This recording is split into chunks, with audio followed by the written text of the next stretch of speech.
Queridas fabulosas, qué gusto saludarlas. Su amiga Adriana Páramo y nuestra queridísima Alejandra del Río, les damos la más cordial bienvenida a su podcast de Fifty and Fabulous. Hoy otra vez de manteles súper largos, porque está aquí una queridísima amiga, otra vez una de estas expertas del mundo del vino. Muchas gracias. Quien de verdad he tenido la maravilla de tener una amistad ya de años. Ella es nada más y nada menos que Arely Curiel, la country manager de Bodegas Proto, su embajadora en México, una mujer que sabe muchísimo de vino, sommelier, aficionada a todo lo que es gastronomía, vinos, maridajes y todas esas cosas increíbles, y además una de las mujeres que más sabe del tema que vamos a abordar el día de hoy, que son los vinos de España.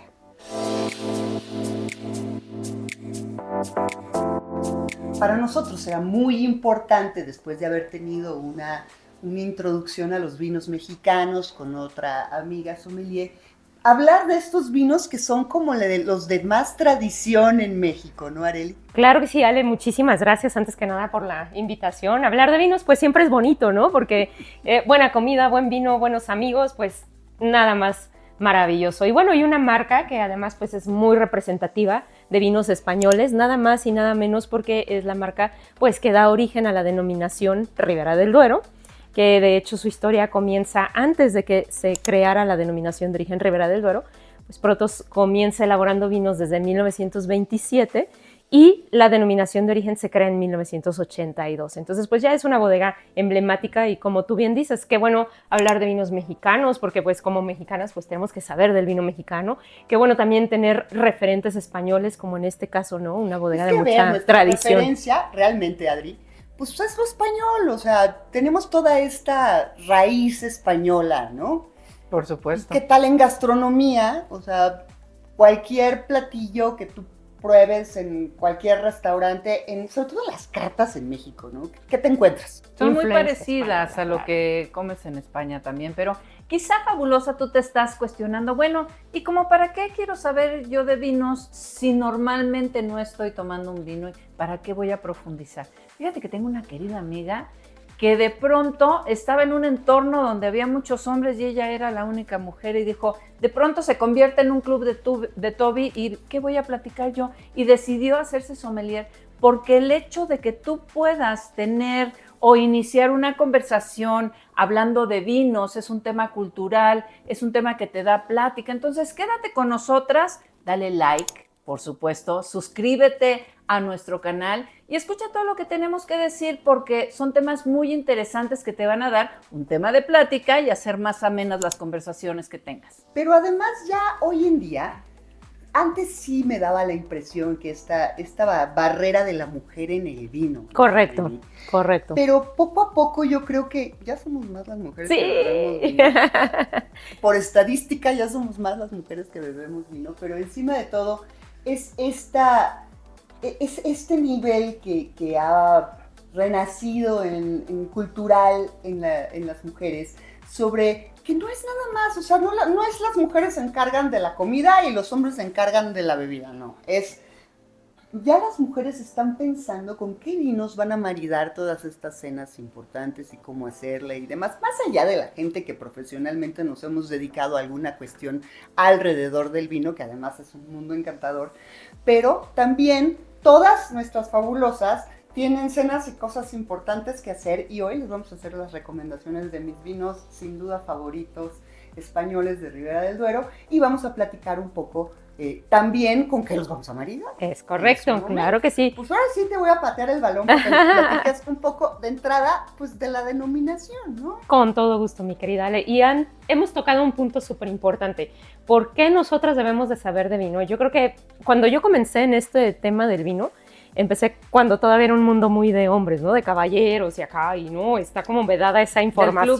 El Club de Toby. Sí. Pero yo creo que es sumamente importante saber, por lo menos distinguir en una mesa cuál es el nombre de la uva, cuál es la región, porque muchas veces nos confunde, es tanta información que, oye, Merlot es una denominación de origen, ¿no es una uva o qué es, no? Tempranillo, ¿es el tiempo que pasa en la barrica? Por supuesto que no, es una uva. Oye, pero además, o sea, no la tienen fácil, ¿eh? Claro. No la tienen fácil. A mí me tocó el asunto de ir a una feria de vino es muy importante en España, como he ido en otros lugares del mundo, pero yo llegué y dije, ¿cuántas denominaciones de origen dicen que son?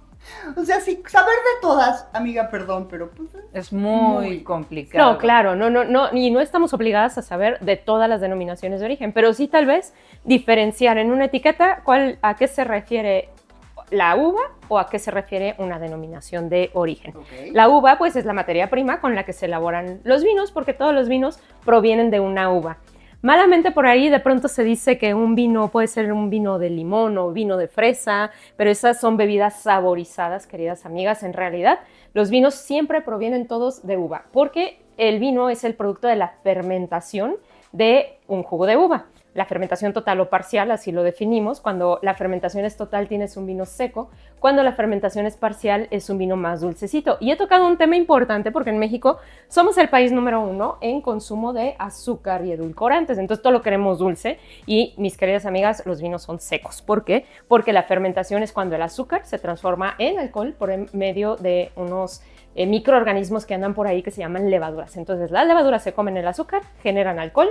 No hay azúcar residual generalmente, salvo algunos casos en donde sí ya tenemos unos vinos dulcecitos. Entonces no esperemos que un vino sea dulce de entrada, más bien son vinos que pueden tener frutalidad. Y esa frutalidad nos remite a algo dulcecito en recuerdo. Y normalmente es en los blancos, ¿no? Es más en los blancos, completamente de acuerdo. Entonces, amigas, ya sabemos, fermentación de la uva, el jugo de la uva fermenta y entonces tenés una bebida que no tiene por qué ser dulce. Eso de lo dulce es más bien algo muy mexicano, cultural. Es el gusto realmente de este sabor que tenemos en preferencia. Así como nos gustan los picantes, nos gustan los correcto. Dulce. Entonces, pues evidentemente es ese equilibrio que tu paladar tiene que tener en algún momento y yo creo que esa es la razón por la cual mucha gente tiende hacia lo dulce. A mí, por ejemplo, me das un vino dulce y nada más no se me da, ni siquiera los vinos que son vinos dulces o vinos de postre o lo que sea. Ahí sí, yo de plano no, yo soy de los vinos mientras más secos y más... Somos del club, amiga, somos del club. Pero quien no está acostumbrada a beber vino constantemente, prefiere un vino que sea medio dulzón, para que no sea tan agresivo el sabor si no estás acostumbrada. Es correcto. Es correcto, los vinos yo creo que para todas iniciarnos en este tema habría que empezar por vinos ligeramente más dulcecitos, pero luego ir ya dejando el dulzor. Y entonces, mi querida Ale, de ahí tenemos vinos que son un poquito más secos y otros que son un poquito más afrutados, porque la frutalidad nos da esta sensación como de dulzor, pero en realidad a veces ni siquiera es que sean dulces, es que son más frutales. Pero bueno, dado esta conversación, ¿por qué no empezamos catando un vinito? Este es un vino muy seco, es un vino rosado, muy seco, que además es de nuestros favoritos, ¿verdad, Ale? Porque es un vino que tiene un color muy sutil, pero tiene mucha frutalidad en aromas. Sin embargo, al momento de catarlo es un vino completamente seco. Y ya que mencioné la palabra catar, mis queridas amigas, pues catar significa captar con nuestros sentidos las características de un producto. En este caso, pues qué alegría ser catador de vinos, ¿verdad? Porque pude haber catado otras cosas, que también hay catas de jamones, por ejemplo, de quesos, de perfumes, de cafés, de aceite de oliva. Sí. También he dirigido catas de aceite de oliva y tiene ahí su chiste. Pero bueno, vamos al tema del vino. Empezar con los sentidos. Empezar con los sentidos, exactamente. Entonces tenemos que de arriba hacia abajo analizar el vino, en este caso sería con vista, olfato, gusto y tacto. Y tacto, pues no es que le vamos a poner el dedo por ahí por la copa, ¿verdad? Tacto es que tenemos terminales nerviosas en nuestra lengua que nos pueden decir si el vino está, la textura, si está más ligero, si es un poquito más intenso. Entonces tenemos estas terminales sensoriales en donde podemos definir cómo es ese vino y analizarlo. Y yo creo que no es demasiada ciencia, es simplemente que seamos observadores en el día a día. Pero claro, con el tráfico que vivimos, ¿verdad? Nos aventamos el sándwich en el periférico y no sabemos ni de qué era, ¿no? No me acuerdo ni de qué lo preparé. Pues claro, porque vivimos muy intensos todo el tiempo, pero simplemente darse unos minutitos para captar, para analizar y captar con nuestros sentidos. Por ejemplo, en este caso ya tengo unos aromas impresionantes. En vista, pues este vino tiene un color mucho más suave, mucho más claro, mucho más pálido en comparación a otro rosado. Estos rosados ambos los produce la misma casa, pero es para satisfacer todos los gustos. Uno más suave, sutil, más seco, y otro un poquito más intenso, un poquito más frutal. Pero, por ejemplo, el clarete es el rey de los maridajes, porque va muy bien con la gastronomía mexicana, que a veces es tan difícil de hacer maridaje por lo picante que es, ¿no? Las notas ¿Sabes a mí picantes. que me encanta de este vino? El color. Tiene un color precioso.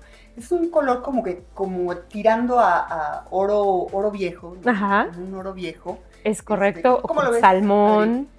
Sí, pues yo inicialmente pensé que era blanco, pero ya después lo vi y sí tiene un color como dorado. Como oro viejito, ¿no? Sí. Es como color oro viejo o como color salmón sí. muy A mí claro, el ¿no? color Por me ahí. parece precioso, pero además este vino es un vino aromático. Es correcto. Extraordinario, es como un perfume. Es todo un buque de aromas. Desde que lo estaba sirviendo, llena inmediatamente la fragancia, Sí, ¿no? ya se siente el olor aquí. Es donde correcto. estamos. Entonces tenemos estas notas como de durazno, como de Melocotón. manzana, el melocotón está ahí, la toronja.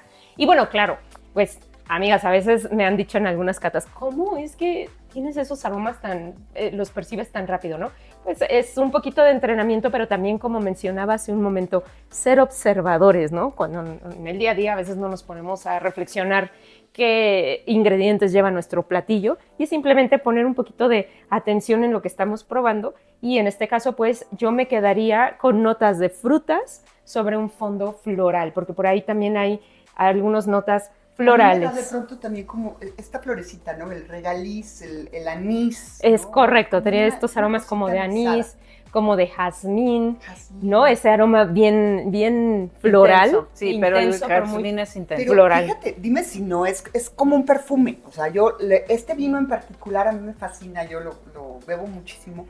Y es un perfume, de verdad. Sí. Tiene... Es intenso. sutil, Es muy sutil, es muy sutil. Me han contado, ¿verdad?, que te puedes beber toda una botella leyendo un libro, porque A mí pues también me han contado. ¿verdad que nos Sí, cuentan? Esas de historias pronto son nos buenas, cuentan porque mucho esas cosas. te pones a leer un libro y estás con la copita y claro. Sobre pretexto de vamos a consumir resveratrol pretexto, para por supuesto. rejuvenecer, ¿no? Por supuesto. Bueno, he de decirte que estábamos convencidas que el consumo que hacíamos de vino era suficiente para tener el resveratrol que tenemos. Y de repente que se saca un dato, aquí mi amiga Adriana, Sí. cuéntale el dato de cuántas botellas teníamos. Y tendríamos que bebernos muchas botellas. Sí, para lo necesario en un día de resveratrol para mantener la piel joven y estar bien y tener todos los beneficios, pues nada más alrededor de 7 botellas. Ni modo, tenemos trabajo. Y decidimos que nos íbamos a tomar nuestras capsulitas de resveratrol, pero que no íbamos a dejar de beber vino.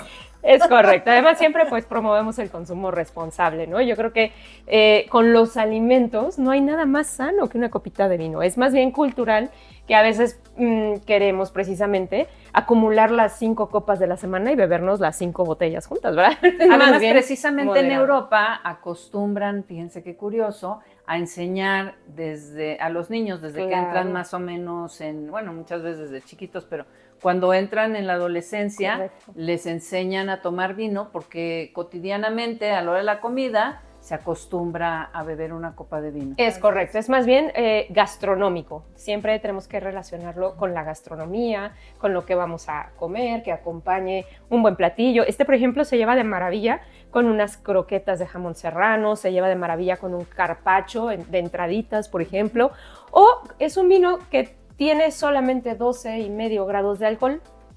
Los grados de alcohol, depende, cada añada puede variar un poquito, pero regularmente en promedio tiene 12,5 grados de alcohol, lo cual es bajito, y que si no tienes un alimento, tampoco hay tema, ¿no? Porque puedes ponerlo en una copa, en un cóctel y sin problema. Pero ya me convenciste suavecito. con las croquetas. Croquetas de jamón Yo serrano. les voy a decir, a mí me parece que este es un vino delicioso para beber solito, más en esta época de calor. Ay, sí. Está horrible. Bueno, una copita de vino rosado bien helado es lo máximo que puede hacer, pero ya lo puedes probar. Ya, vamos. Salud, amiga, salud. Salud a todas las fabulosas. Recuerden, este es el vino aire de Bodegas Protos. Este aire se elabora en la denominación de origen Cigales. España está dividido en diferentes denominaciones de origen, España como en algunas otras partes del mundo. Ahorita porque vamos a hablar de España, porque tenemos estos grandes vinos españoles. Y hay diferentes denominaciones de origen.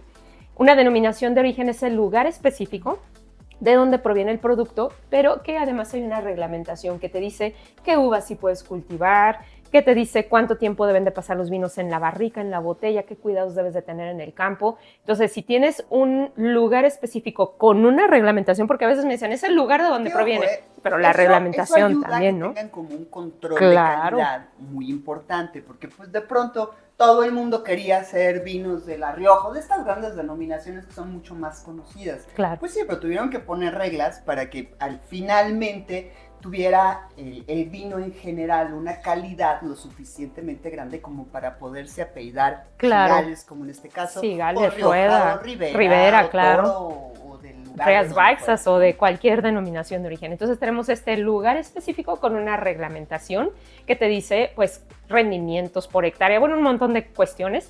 Pero aquí lo interesante es que Protos, siendo muy conocido por sus vinos tintos, porque es la primera en elaborar en Ribera del Duero, pues después en 2006 decide abrir una bodega para vinos blancos, que es el caso de nuestro Verdejo, y en el 2020, plena pandemia, abriendo bodega en Cigales. Y me van a decir, lo primero que me van a decir es, ¿por qué si el orden de cata es que cates blancos, rosados y tintos? ¿Por qué empezaste probando el rosado antes que el blanco? Por lo sutil. Este vino es tan sutil que ahorita que lleguemos a mi Verdejo, que es como el ajonjolí de todos los moles, bien alegre y expresivo, pues nos damos cuenta que este es un poquito más sutil, discreto, muy tímido. Timidón, pero es un timidón que cuando te agarra, te agarra. A ver, ¿cómo le pones personalidad a un vino? Me encanta hacer eso. Este para mí sería discreto, sutil, pero con carácter, porque no deja de tener esa característica en nariz y en boca. Ahorita que lo probamos, te llena todo el paladar, tienes esa sensación confirmada de las frutas, las flores y un fondo mineral en el momento que pasas el paladar, ¿no?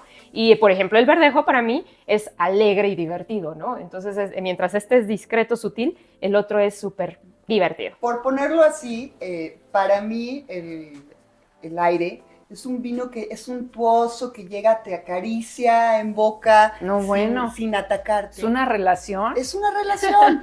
y el Verdejo es como travieso. Es como te lo bebes y como que te haces cosquillitas. Sí, es muy alegre, divertido, es el ¿Cuáles son los elementos que uno puede observar como para hacer un maridaje? Ok, esa es una excelente bueno, para empezar, pregunta. Vamos por partes, ¿verdad? Sí. El maridaje. ¿Qué es el maridaje? El maridaje es la perfecta armonía, que también se puede llamar armonía, vamos a armonizar el vino con la comida. Es la perfecta armonía entre el vino y los alimentos. Entonces, si yo de pronto pongo un vino blanco con algún corte de carne muy intenso, pues la carne le va a ganar al vino. Ojo, amigas, hay un mito espantoso que dice que carnes blancas con vinos blancos, carnes rojas con vinos tintos, y tampoco es así. Es simplemente que el sabor de la comida no le gane al vino, ni el sabor del vino le gane al alimento o al platillo que estamos comiendo. Es establecer un perfecto balance o armonía. Entonces, si yo tuviera, por ejemplo, ahorita un sushi, un carpaccio de salmón, le va perfecto a este vino.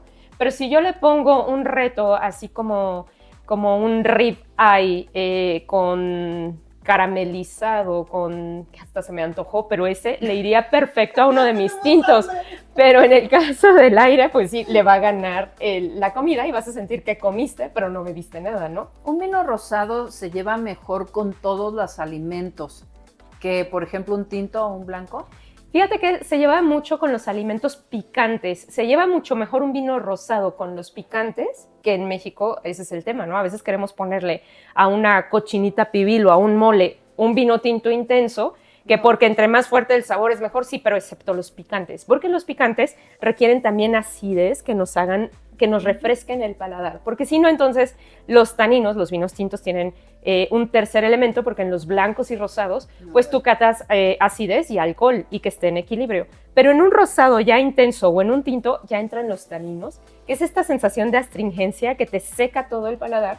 Y entonces pones a competir los taninos del vino tinto con el picante. Y entonces es la misma sensación como cuando comes picante y luego una cucharada de caldo bien caliente y sientes que quieres aventar fuego por la boca. Pues es la misma sensación con los taninos. Entonces, amigas, siempre que tengamos un platillo picante, mejor un rosado.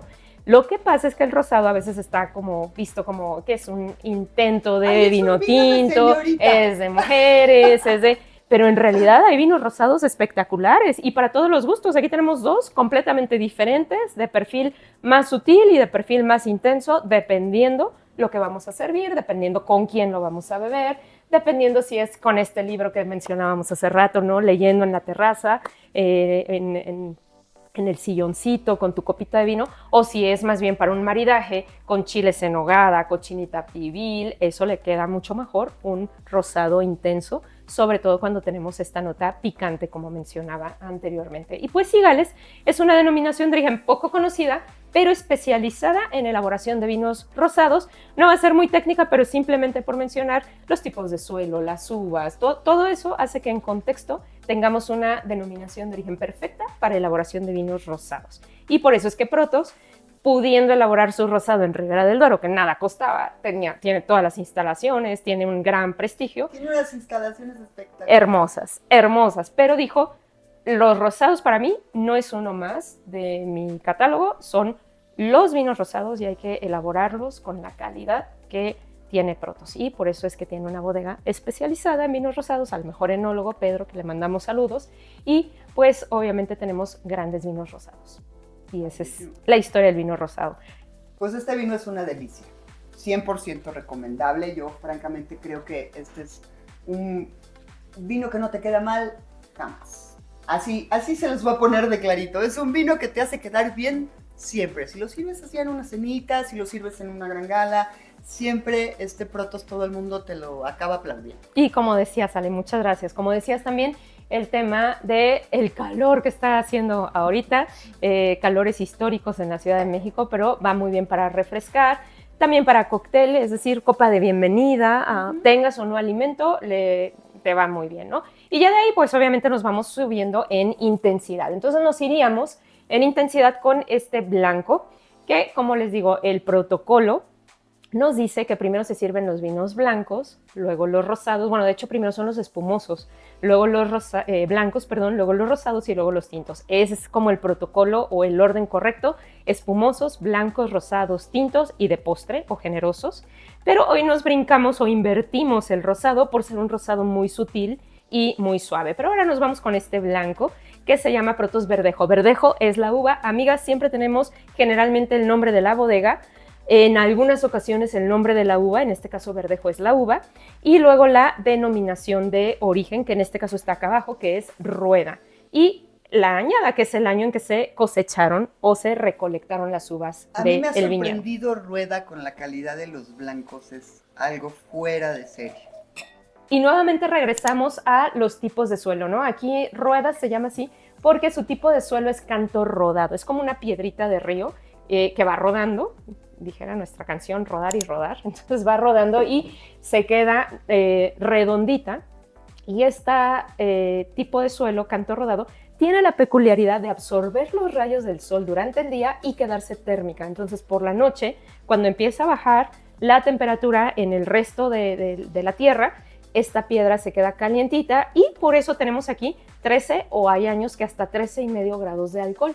Porque entre más calor tenemos más azúcares en la uva por fotosíntesis, y entre más azúcar en la uva, pues más alcohol en el vino, porque ya dijimos que el azúcar se transforma en alcohol por medio de las levaduras, y por eso es que cato siempre el aire primero, porque tiene siempre un poquito menos graduación de alcohol, y luego ya el verdejo, que tiene 13. ¿Y eso lo hace más dulce? No, el dulzor no va de la mano. Cuando todo el azúcar que hay en la uva o en el mosto, que es el jugo de la uva, se transforma en alcohol, tenemos un vino dulce, porque ya no quedó nada de azúcar de este lado. Toda se transformó en alcohol por medio de las levaduras, y acá se quedó un vino seco completamente. Pero cuando por alguna razón las levaduras que están transformando el azúcar en alcohol se mueren o ya no terminan de transformar este azúcar en alcohol, entonces tenemos azúcar residual, y ahí sí es cuando tenemos un vino semidulce o con un final de boca dulcecito, y ya ahí depende la cantidad de azúcar que nos queda. Eso también está reglamentado. Hay denominaciones de origen donde no puedes tener más de X grados de azúcar residual por litro de la botella. Bueno, que las botellas son de 750 mililitros, pero se mide en azúcar por litro, ¿no? Y dependiendo de la denominación de origen, es que hay vinos un poco más dulces en algunas denominaciones de origen, pero la mayoría son un poco más secos. Lo que sí te va a dar esta intensidad del tipo de suelo, que no tiene que ver tanto con el dulzor, sino más bien con la graduación de alcohol, porque al momento de transformarse el azúcar en alcohol, pues tenemos esta intensidad y tenemos un vino que si untamos el vino por las paredes de la copa, el aire siempre se va a caer un poquito antes, no se unta tanto, a eso me refiero, a las paredes de la copa, y el verdejo se unta mucho más. Era lo que platicábamos con Ana Mari de las piernas del vino, ¿no? Las famosas lágrimas o piernas, dependiendo cada quien lo que quiera ver, ¿verdad? Pero pueden ser lágrimas o piernas que... Yo prefiero ver lágrimas. Ahí están, la untuosidad del vino, que pueden ser en lágrimas o pueden ser en piernas, ahí está cómo se unta a la copa y cómo va cayendo lentamente. Esto no tiene que ver con la calidad del vino, no es que si un vino se unta más a la copa es mejor vino, no, simplemente te da la idea de si es un vino más intenso o más suave. Por eso en este caso sirvo primero el aire porque resbala más rápido por las paredes de la copa y como se queda untado por más tiempo y caen las lágrimas, son gruesas, son lentas, pues lógicamente tenemos desde vista que es más intenso, es un vino más intenso. ¿La barrica influye en el sabor del vino? Por supuesto que sí, tienes vinos jóvenes que no llevan nada de barrica y luego los vinos que tienen barrica. Ninguno de estos dos, de hecho ninguno de los tres primeros tiene barrica. Tenemos un blanco que es el verdejo reserva, ese sí tiene barrica, de hecho hizo fermentación en barrica y tiene tiempo en la barrica. ¿En qué influye? Si yo estuviera probando ahorita el verdejo contra el verdejo reserva, la diferencia es que este verdejo es súper frutal, tienes notas como de limón amarillo, tienes unas notas como de manzana verde, pera, exactamente esas son las notas que tenemos, mucha fruta, en resumen, fruta, un toquecito por ahí herbal como de hinojo, especiado, de hierba fresca como el hinojo, pero en general yo también lo describiría como un vino súper frutal. También tiene alguna nota floral por ahí, pero no tiene nada de temas de barrica. ¿Cómo detecto la barrica? Cuando el vino empieza a oler, como en el caso de los vinos blancos empieza a oler como a fruta madura, como a los orejones que comes en la Navidad, que es este durazno caramelizado. Tiene más esas notas y entonces es cuando nos damos cuenta que ese vino seguramente lo platicas pasó tan bonito por barrica. que ya me dio ganas de comerme unos orejones, unas pasitas, todos esos son los las aromas. croquetas de hace croquetas de ratito. jamón. Sí. Por ejemplo, le iría bastante bien una ensalada con su lechuga, con arúgula. Este vino aguanta muy bien la arúgula. Queso de cabra. Que el quesito de cabra por ahí, le pondríamos también tal vez un poquito de piña o durazno fresco y incluso le podremos poner queso de cabra o queso azul, ya Sí, marcando una porque intensidad este mayor. vino es intenso. Y vino nueces. es intenso. Nueces. Por eso decía Ya. yo que es como traviesón, ¿no? Es correcto, es como Es como traviesón.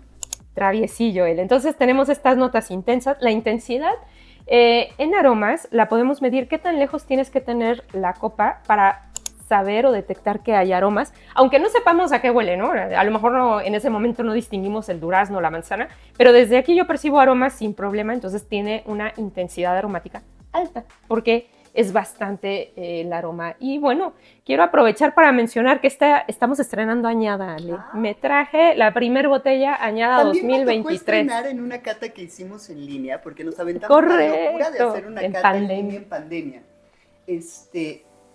Me tocó la primera añada del aire. Correcto. Y fue bien divertido porque pues la gente no lo conocía en México y nosotros lo estábamos probando, pero además le enviamos las botellas a la gente que se inscribió a la cata a sus casas y cada quien lo estaba catando desde casa y fue una experiencia muy simpática y nos iban comentando en línea y la verdad es que nos divertimos mucho.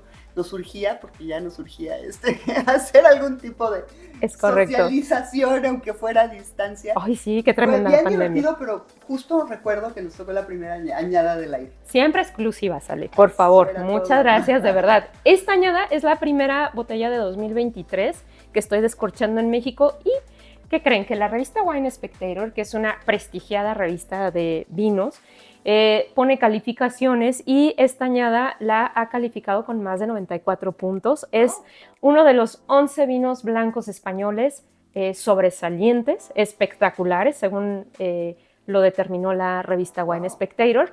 Y el año 2023 pues hubo mucho calor, ya el calentamiento global pues ya nos está alcanzando también en el tema del vino, parece que no, pero sí afecta, sí influye. Pero la verdad tenemos un gran enólogo que es Hugo, a quien le mandamos un beso porque él está siempre dedicado a sus uvas, siempre dedicado a la perfecta elaboración. Entonces, aun cuando esta añada fue calificada por el Consejo Regulador de la Denominación de Origen como muy buena, el enólogo sacó algo extraordinario como esto. Fíjense que estos enólogos, que todo el mundo piensa que es como esta profesión súper glamurosa, son como científicos locos. No salen de sus campos, no salen de sus laboratorios, porque finalmente hacen estas mezclas de los vinos y son básicamente como científicos. Es correcto, están siempre investigando para ver cómo es mejor la uva, la fermentación y demás. Y estoy completamente de acuerdo. Gracias a todos los enólogos, porque si no, no tendríamos estos maravillosos vinos. Y yo les voy a hacer una recomendación. Ajá. Cuando estén catando un vino, es que como si van a catar 2 o 3 vinos diferentes, primero le den un pequeño sorbito al vino, un poco para enjuagar la boca. Si tienen agüita, que es muy importante, el agua siempre tiene que ir de la mano del vino. Enjuaguen un poco su paladar para poder tener como nuevamente las pupilas listas para recibir la nueva experiencia del vino diferente que van a catar. Y después hacer nosotros le llamamos retronasal, ¿no? Es correcto, el análisis completo que hacemos. hacemos. Un análisis completo que significa pasarse el vino por todo el paladar, disfrutarlo, respirar junto con el vino en boca para que todos estos olores y sabores se impregnen en el paladar y en las papilas gustativas. ¿Y qué es lo que les da esas notas al vino? Por ejemplo, tú me dices, bueno, pues yo estoy sintiendo que es como una manzana verde, como un jazmín, como una nota de durazno. ¿Qué es lo que le da esa nota al vino? Fíjate, Adriana, que hay aromas primarios, secundarios y terciarios en los vinos. Yo me voy a delatar porque me adelanté un poquitín. Ya estaba ansiosa por probar esta añada 2023, pero efectivamente lo que podemos encontrar son aromas primarios, secundarios y terciarios. Los aromas primarios, por ponerlo de manera muy sencilla, es como la personalidad o el ADN de cada uva. Entonces, la uva Merlot, por ejemplo, siempre tiende a tener aromas más frutales. La uva Verdejo siempre tiende a tener unos aromas de fruta, pero con un fondito mineral, también por el tipo de suelo que vemos aquí en esta región, que es el Canto Rodado. Entonces, cada uva, la uva Zinfandel tiende a oler, por ejemplo, tiene estos aromas como de pasas, de pacificados. La uva Syrah a ciertas flores como las violetas. Entonces cada uva tiene una personalidad o un ADN olfativo. Esos serían los aromas primarios y propios del terruño, como esto que mencioné ahorita de la tierra mojada, pues es propio del terruño o del lugar de donde proviene el vino, que en este caso tiene un canto rodado en el tipo de suelo. Luego tenemos los aromas secundarios, que son propios de la fermentación. Hay unas notitas que de pronto aparecen en algunos vinos, probablemente en el que sigue. Vamos a detectar estos aromas como de levaduras, como de pan. Hay algunos blancos, de hecho el hermanito o el hermano mayor de este verdejo, que sería un verdejo reserva, tiende a oler a bollería. La bollería es tal cual cuando entras a la panadería y tienes estos aromas de pan tostado, de mantequilla. Es eso que te hace engordar. Exactamente. Un mantequillita. Recién salido del horno con mantequilla y su mermeladita de chabacano, porque así huele así te recuerda esos aromas. Nuestro verdejo reserva es pan, mantequilla y mermelada de chabacano. Y todo eso proviene, en el caso del pan, de la fermentación. Los aromas secundarios son propios de la fermentación. Y los aromas terciarios son propios de la barrica. Este vino, por ejemplo, ninguno de los dos tiene aromas terciarios porque no tienen barrica. Pero si tuviéramos el verdejo reserva, que siempre hay que dejar pendiente algo para la próxima, entonces ya lo cataremos también para hablar de la diferencia entre un vino reserva y un vino joven. Y este vino reserva, verdejo reserva, ya tiene estos aromas de barrica. Entonces, primarios provienen del ADN de cada uva. Secundarios provienen de la fermentación y generalmente nos remite a panadería, y los terciarios provienen de la barrica, dependiendo si la barrica es de roble americano, de roble francés, de roble ruso, de qué tipo de roble es. Entonces podemos tener más marcadas las vainillas en un roble francés o más marcado el cacao en un roble americano, porque además la barrica Por eso es que de se repente tuesta. dices, es que este vino huele a chocolate. Viene justamente del tipo de madera, ¿no? Es correcto. Y que esa uva, cuando está dentro de la barrica, su reacción en aromas, que es un regalo de la naturaleza los aromas, su reacción es adquirir estos aromas de chocolate de la barrica. Entonces ahí tenemos la diferencia entre aromas primarios, secundarios y terciarios. Regresando a este vino, pues tiene aromas primarios. En este momento, de hecho, ya está mucho más expresivo, porque recuerden, amigas, que necesitamos oxigenar. Cuando nos ven haciendo esto, no crean que estamos faroleando, nada más es que estamos oxigenando el vino, porque el vino, la molécula del aroma del vino reacciona cuando hacemos esto, abre, es una forma de oxigenar el vino. Por eso en algunos grandes vinos se usa incluso un decantador para trasvasar y poder tener estos aromas más plenos. Y en este caso tenemos estos aromas como de chabacano ya bien marcado, de manzana, se va piña, de la manzana verde, que fue lo primero que, es correcto, que olfativamente llega, a una manzana más madurona, más dulzona. Los orejones navideños de la manzana, ¿no? Exactamente. Y más a flores también, ¿no? Completamente floral. Ya está ahí la gardenia. En este caso se percibe mucho más la gardenia. Claro que los aromas florales, recuerden que los sommeliers estamos entrenados, ¿no? ¿En qué flor? Cuando dijo gardenia. Sí, estamos bien entrenados para estar percibiendo esos aromas. Lo que pasa también es que culturalmente en México hacemos muchas cosas que van en contra de tener una percepción correcta de los vinos. Por ejemplo, comemos mucho picante, los perfumes, los picantes, sobre todo en el paladar, comemos bastante picante y eso nos eleva el umbral de percepción, y entonces por eso a veces no encontramos los aromas, porque nuestro umbral de percepción está muy arriba, porque comemos mucho picante, claro. Nos gusta ponerle limón a todo, lo rico, claro, nuestra comida, ¿no? Que es muy rica, pero sí, en este tema nosotros nos cuidamos muchísimo el paladar para estar todo el tiempo percibiendo. Como en este tipo de anécdotas tenemos un millón, pero cuando yo estaba estudiando para sommelier con un gran sommelier mexicano, con Pedro Poncelis, un día llego al lugar, al sitio donde nos estaba dando la clase, me hace así: tú no aprendes. ¿Qué ahora que dice don Pedro? No puedes venir a catar vinos con perfume. Porque, a ver, va a afectar tu capacidad olfativa, tu propio humor. Sí, lo va a mezclar. Mezclando con el perfume, ¿no? Sí, usamos lociones muy suaves. Muy suavecitas. Para casi no usamos lápiz labial, porque sabes que luego estoy catando y digo, sabe a... Y X marca, ¿no? Sí, eso me pasa. Yo, oye, es que me puse lápiz labial y sabe a sobre todo estos que tienen, me encantan a veces los brillitos que traen malvavisco o saborcito de malvavisco, pero cuando estoy catando no puedo, entonces mejor ni los uso porque si no, sí te afecta el A mí sabor. me encanta una cosa que hemos estado haciendo hoy, queridas fabulosas, y que creo que a veces hay un antes y un después. Y cuando está uno aquí platicando con nuestra querida Alejandra y Areli de este tema de vinos, pues no es nada más tomar un vino por tomarlo. Se han hablado de esas notas, de esos sabores, de la personalidad de cada vino. Entonces, realmente no es agarrar la copa y tomarla, es tener toda una experiencia de una relación con cada vino y cómo vas a hacer que lo que estás comiendo, con lo que estás bebiendo, tenga equilibrio, exactamente, balance. Esa armonía, ese balance, pero es una experiencia completa que yo ya quiero esas...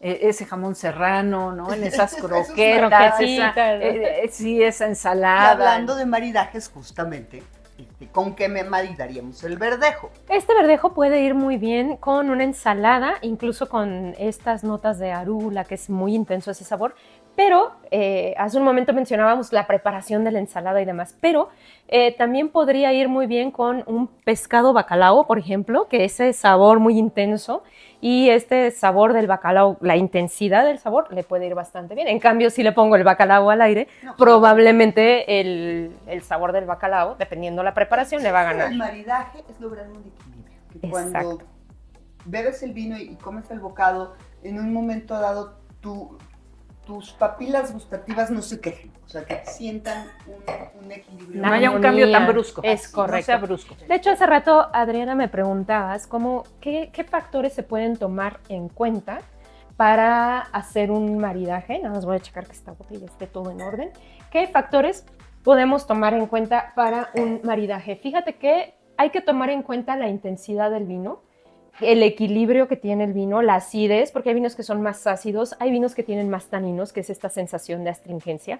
Generalmente los vinos o te hacen salivar mucho, que es cuando tienen mucha acidez, o te secan mucho la lengua, que es cuando tienen mucha astringencia. Entonces, astringencia seca el paladar, que generalmente es con los tintos porque tienen estos taninos y te dan esta sensación de sequedad en la lengua, en el paladar. Y los vinos blancos y rosados están caracterizados por la acidez, que te hacen salivar bastante. Claro, hay tintos que también tienen mucha acidez y blancos que te secan la lengua, ¿no? Pero generalmente el promedio es acidez con los blancos y rosados y taninos con los vinos tintos. Entonces, de ahí partimos para saber si le va un sabor más intenso o un sabor más suave. Y vamos a probar nuestro vino tinto. Este es un crianza muy emblemático de Bodegas Protos, que, bueno... Creo que es de los vinos más vendidos de españoles en el mundo. Es correcto. Tenemos aquí un crianza y, amigas, ¿qué significa esto de crianza? Bueno, en España, esto es solo en España. 12 meses en barrica. Es correcto. En España... Me lo agarré como... Es correcto, no, está muy bien, me parece muy bien. En España, la clasificación de los vinos, porque en cada parte del mundo pueden clasificar de diferentes maneras, pero en España, dependiendo de la cantidad de tiempo que pasan entre la barrica y la botella, pueden ser un vino joven, sin barrica, roble, que por ejemplo este es un roble, lo expresa la etiqueta, es cuando nada más pasó unos cuantos meses en la barrica, pero no llega a los 12 meses para hacer un crianza. Luego tenemos el crianza, que tiene 12 meses en barrica y 12 meses en botella, y luego tenemos los reserva y gran reserva.